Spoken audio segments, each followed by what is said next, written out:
talking about the responses to the free experiencer-reacher study. In particular, the question that had to do with medical healings. So of the 1,500 people who answered the question, have you or anyone in your family had a contact experience that resulted in healing? Half, 750, said indeed it was the case. Now, in order to write a chapter in the book, Beyond UFOs, we were not able to interview the 750 people.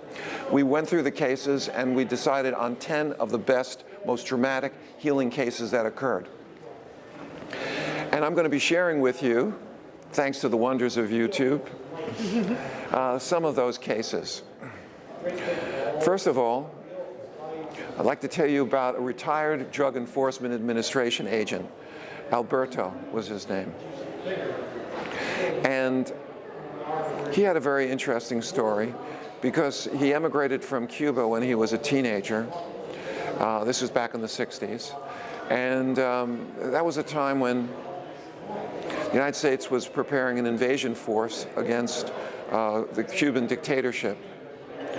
And they took young Cuban men and trained them in military service for the possibility of being part of that force. The Bay of Pigs occurred, 1961. The Kennedy assassination occurred. Those attempts at overthrowing the Castro regime ended. So he was discharged from the military after his service and got a job as a Dade County policeman, Miami, a tough job. One night when he came home from patrol, 1975, there was a UFO hovering above his house, 5 feet above the roof, 40 feet across. It had a blue light going around its periphery, and there were yellow windows through which light poured. He really didn't have much interest in UFOs or the paranormal, but what happened was within a week or so after that encounter, he had recurrent contact experiences that were truly horrific. What would happen was the room would be filled with an alien presence. He did not see little gray guys with wraparound eyes, but he knew they were aliens. And at that point, he became completely paralyzed. He could not even scream, could not move his arms, legs. He could move his eyes only. And this lasted for what he thought was only a minute or two, and then he would pass out. But the next morning, when he woke up, he felt physically and sexually exhausted.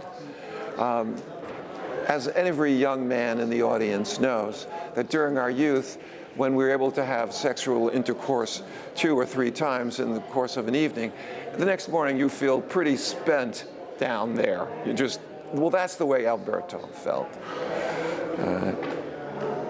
I'm going to use Alberto as a pseudonym, okay, for his real name. And this went on for 10 years. Now, he left the job as a Dade County policeman because of his Spanish-speaking ability and his skill in police enforcement. He became a special agent for the Drug Enforcement Administration. He worked in Puerto Rico, and then he was sent to the Dominican Republic. He did his job so well there in the Dominican Republic that the corrupt military police who were in cahoots with the drug cartel took a contract out on the man I'm calling Alberto's life. So he had to be evacuated. He was working under the cover of the American Embassy, but he had to be taken back to Miami. And before he had regular housing, he stayed in the Savoy Hotel, I think it was, and he and his young wife were there. And one night, strange things started happening in the hotel. All the fire alarms went off. His beeper, which he used as a DE agent, stopped working. And his wife went to sleep, and as he was trying to go to sleep, floating in front of him appeared a 3 or 4 foot gray-skinned alien female. She had big wraparound eyes. Her skin was gray and it was glistening. He said she almost looked like a dolphin in the sense that the skin was reflecting the light in that kind of shiny way. And she communicated telepathically that she was a female, and she also said to him that they were sorry for the 10 years of interacting with her because they were taking his semen, And she explained that their race was not well, and they needed to procreate and used his biological specimens as part of an ongoing attempt to invigorate their, what she told them was their dying race. Well, this was a story that many people tell. We don't know if it's true or not, but she promised that they would no longer paralyze him. And indeed, that was the case. She kept her word. Those contact experiences stopped. She thanked him, and that he thought was the end of it. But it wasn't the end of it. What happened was, he was at a party some years later, and there was a heavy-set woman who became lightheaded and started to fall. And the man I'm calling Alberto, the rough and ready guy, DEA agent, former cop, grabs onto her thinking he can save her. But she had so much momentum and she was so big that they both started falling.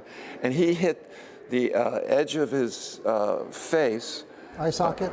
Yeah, he hit his eye socket on the edge of the chair that was there. And he had multiple injuries, multiple fractures of his orbit. And he had so much trauma that the cornea, which is a transparent membrane over the eye through which you see and protects the eye, it was torn off. He had a traumatic avulsion of the cornea. Now, he needed immediate care. He went to the emergency room. His eye was so swollen that the ER doctor who documented the multiple fractures in the orbit said, "I can't examine your eye. We've got to see an eye doctor within the next few days." Now, Alberto was kind of stubborn. He's Cuban. For any of you who know Cubans, wonderful people, but some of the guys are pretty stubborn. And he had spent a small fortune on several $1,000s for each person in his family to go on a cruise to see Alaska. And he was not going to avoid the cruise, despite his wife, who was and functions as a PhD psychologist with a clinical practice. She could not convince Alberto that he had to get to see the eye doctor, and he had to cancel his trip. So they went on this voyage, and several days later the swelling went down, and he got to see the ship's doctor, who looked at that eye, the cornea crumpled like a piece of cardboard on the side of his eye, and said, "We've got to airlift you from the boat onto the mainland right away." He refused. So 3 weeks later, the cruise is over, and he gets to see an eye doctor finally. The eye doctor looks at the cornea, which, by the way, needs constant moisture for it to work. If you have patients in the ICU and you don't put eye drops in them, within 24 hours, they will start forming ulcers in the cornea, which could be very serious. So the eye has to be moistened on a regular basis, and this cornea looked like cardboard. And so the eye surgeon took it, spread it out as best he could to form a seal over the eye. The eye surgeon said to Alberto, "You're probably never going to see normally in that eye. You're going to have likely post-traumatic glaucoma. You're going to need to be under medical care for the rest of your life, and forget about having normal vision." Several nights later, he sensed an alien presence in the room. But this time, he was not frightened. He was calm. And what happened was the ETs used a laser-like, a green laser, similar to what we use in our technology, surprisingly, and they sutured his eye. You suture the cornea back on the eye. He said it was like a machine gun. It would go da da da da da da da da da da da da da, just very rapid. He had a healing. Now, normally after eye surgery, it takes a couple of weeks to recover. Very soon after that event, he went to see the eye doctor. He couldn't believe it because the eye was functioning normally from the moment he woke up after that visitation. And he never developed post-traumatic glaucoma. So this is one of the many exciting stories which you can read about in Chapter 6 of Beyond UFOs. Another case happened to the same individual, but many years later. I think it was 2005. And Alberto went on to have medical problems. He had cancer of the prostate, which was treated successfully. But doctors are always worried. And so in 2005, he went for a medical screening. And a routine chest x-ray was done by his primary MD. The MD came to Alberto and said, "I've got very bad news. Your chest x-ray shows a mass about the size of a baseball in your right lung." Now, Alberto had no symptoms, He didn't have a cough or a fever. This wasn't TB. It wasn't coccidioidomycosis. Usually with a mass that large from something other than cancer, you're pretty symptomatic. He was not. And the doctor said, I want you to be admitted to the hospital immediately. I'm calling my pulmonologist friend. He's going to meet you at the hospital, and we're going to have a bronchoscopy. We've got to diagnose this to start you on treatment. Even though in situations like this, with a mass that size, he's got 95 chances out of 100 to be dead in 2 years. He arrives to the hospital, the pulmonologist greets him, and he says, well, you're being admitted to the hospital. I need to repeat the x-ray because the other film was in your doctor's office, and we need our own x-ray. So please go down to the x-ray suite, and we'll get another film.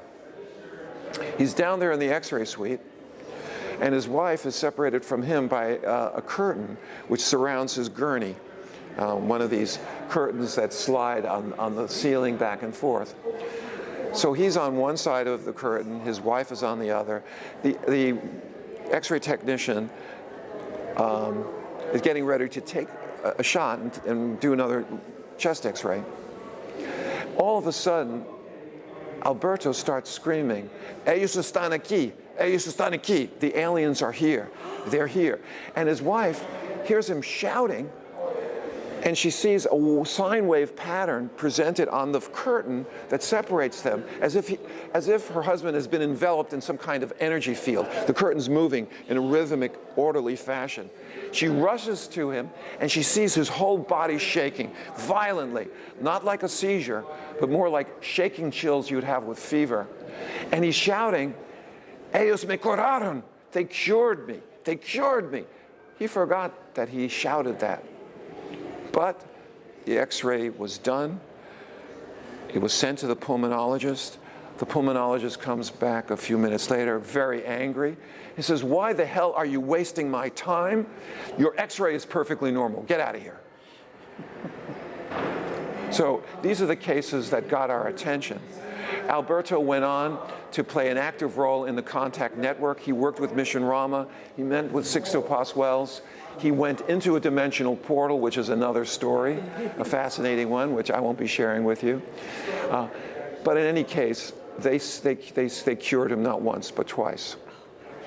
Now, before we end this brief interview, maybe not so brief, I've been going on for over an hour, I suspect.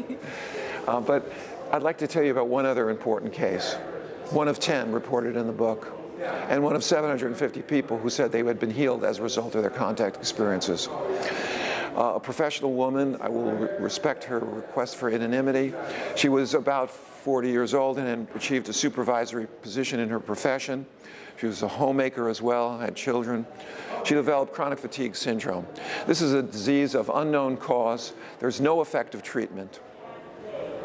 She initially did not get the proper diagnosis, and I have to say that I'm somewhat ashamed of the way that doctors have behaved treating people with chronic fatigue syndrome. They tried to trivialize it because there was no medical test that could prove that someone had it, and the symptoms were, well, they were all subjective. Extreme fatigue, sometimes fevers, sometimes not, sometimes swollen glands, sometimes not. But the characteristic was that they had chronic fatigue that was undiminished by rest. People would wake up after being in bed for 8 or 12 hours and be exhausted as if they hadn't slept at all. So doctors called it a yuppie flu. They called it psychosomatic. And for years, the doctors minimized and they insulted the patients who had a double insult. First, they were insulted by being disabled from this disease, and second, they had very unsympathetic medical care. The doctors would tell them, you have to exercise it, you've got to tough it out. Well, if the fact is that in chronic fatigue syndrome, if you exercise, it makes the symptoms worse. She had to quit her job because she could no longer function in a profession she loved. She could not perform activities of daily living. One time she said she was so weak, she couldn't even perform the act of making a peanut butter and jelly sandwich for her daughter she was sending off to school. So this went on for 20 years. But she was also a contact experiencer. From the age of 16, she had sightings and recurrent visitations. They were not dissimilar from what Alberto experienced in as much as she was involved in monitoring her reproductive system. She did not want to go into details, but I suspect it had to do with perhaps the removing of ovum from her, the genetic material. Every 3-4 months during her reproductive years, she would have a visitation. She would be taken on board spacecraft. She developed a very friendly relationship with one particular ET who was taller than the others and had a calming effect on her. And over time, they thanked her for being cooperative in letting them do these procedures. She no longer considered herself to be an abductee. She considered herself to be a contactee. And so after 20 years of being disabled by chronic fatigue syndrome, she heard about a channeler who allegedly was in communication with the particular race of beings that she was in contact and communication with, the Greys, you know, cute little guys with wraparound eyes, that bunch. And she said to this channeler, who wrote several books of messages from the so-called ETs, if you're really in touch with the aliens, why don't you send them to visit me and heal me? She didn't really think much of it. It was sort of like a challenge, you know. However, 4 nights later, she wakes up on board spacecraft. And she's lying there. Overhead, there's either a holographic projection of a human body, a female, or it was some kind of video display. But in any case, she saw a female form over the spleen, which is involved with chronic fatigue syndrome. It was, I believe, mint green. And then in the right groin, where you have lymph nodes, which were also inflamed in her case, they were, I think, pink. So the device above her was monitoring the disease process. She looked across the room, and she saw 4 of the typical ETs that she'd been interacting with for over 25 years, but they were surrounded in a halo. And while she was lying there, she experienced the most terrible agony. She felt electricity pouring through her body, like every cell in her body was being electrocuted. And she was shaking violently. It's not unlike what Alberto described. And the violent shaking went on, and finally it ended. And she found herself back in her own environment, and she got up that next morning, and something was different. She had slept the whole night and felt replenished. She then started moving around, and all of a sudden, activities which she was unable to do or caused her worsening of her symptoms, she did fine. Within a few days, she was hiking. She started lifting weights. She could do all the things that she had been denied the opportunity to do. And in the course of her subsequent encounters, she said to the one that was particularly friendly with her, she said, "Why did you heal me?" And the answer is telling. He said, "We take care of our own." And so, as a physician and as a contact experiencer myself, I would say that this is the way we need to go on our planet. Not hostility, not seeing the extraterrestrials as a threat, but as a race of being, or many races that we can learn with and live in peace and get the benefit of their technology and their wisdom. As a physician, I would love to have the capability that they have. And I believe that this process of contact that's unfolding all around us is going to last a very long time. During one of my contact experiences, I had, it was in October of 1993. It was the first time I had a telepathic override. I don't believe I've mentioned this during this presentation. It was a telepathic override which, while I was in the field, alerted me to the details of the subsequent sighting that my contact team was going to have in Joshua Tree.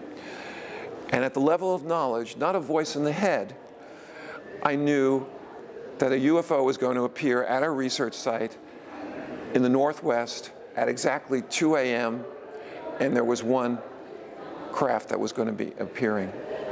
Now, Dr. Greer had told us that such communications might occur in the course of fieldwork, and if so, we should share that information with the team so that if the UFO did show up as predicted, or maybe scheduled is a better term, then everyone would know that this information was received in advance as a measure of the cooperative nature of our venture. They gave us a heads up. So I told my team, showtime is 2 a.m., and I was team leader, so I took the prerogative of being team leader and said, I'm going to have some nap time for an hour or two before they show up. You guys continue with the contact protocols. Wake me up at 10 to 2. And exactly at 2 a.m., a glowing red UFO appeared in the northwest. It silently flew by us. It changed its position, going east at a tremendous speed, accelerated, and was gone. But as part of that contact experience, I also received what you might call a contact download, in which I watched a kind of movie in my mind. And I saw the ETs inside the saucer that were coming to greet us. And I realized that's why they call them insectoid, because these little gray guys were moving with tremendous speed and precision around their craft, adjusting their flight. I also sensed a relationship between their craft and a much larger vehicle, which was cylindrical shaped, and was the command vehicle, and were actually setting the parameters of the encounter that was going to unfold with us in the desert. Now, the little gray guys in the craft were party monsters. They wanted to land, they wanted to have a tete-a-tete, but the command vehicle said, no, just a flyby. Now, I can't verify any of this additional information, and it's channeled material, and I like to say that channeled material and $2 will get you a cup of coffee at Starbucks. You know, unverifiable. The fact that it was combined with verifiable information suggests maybe it's a little more credible. I don't know. But in any case, a senior ET official, an ancient gray, maybe 500 years old, appeared in my consciousness. Not only that time, but subsequently, I saw him in my mind's eye as well. And he gave us a three-part message. One was, you are a young race. A little while later, it wasn't a voice in the head, but it was a knowingness, a thought form, you might want to call it. The second message came in, you have a lot to learn. And then, after the UFO shot across the desert, the third part came in. And we're going to teach you. You're a young race, you have a lot to learn, and we're going to teach you. So I can't verify the accuracy of that communication, but the ETs are pretty far advanced in a wide number of fields, and I suggest that if they tell us they're going to teach us, we better listen up, because we've got a lot to learn on this planet.